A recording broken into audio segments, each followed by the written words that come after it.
Hey everyone! Welcome back to the channel. In this video, I'll show you the SketchUp tools you'll be using almost every day. These basics are your building blocks for modeling anything from a simple box to an entire building.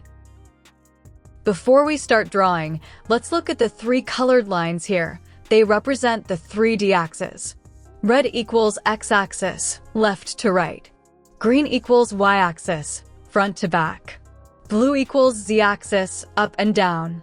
These help you stay oriented while modeling in 3D. Here's a quick demo. I'll draw 3 lines. One along red for x, one along green for y, and one going up for z. Let's start with the line tool, shortcut L. On both Mac and Windows, it's in the left-hand toolbar. Click to start, move the cursor, and click again to finish.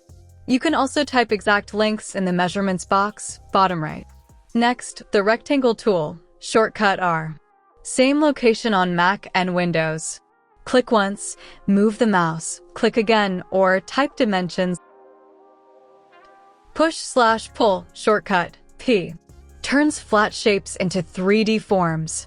Click a face, pull up, click again, or type a height. Move tool, shortcut M. Moves objects, faces, or edges. On both systems, click to select, then move.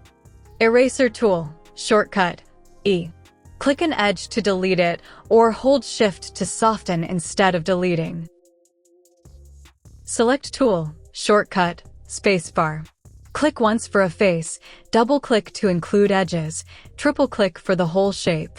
So the tools you'll use daily are line, rectangle, push/pull, move, eraser, and select, plus understanding the axis system. Thanks for watching.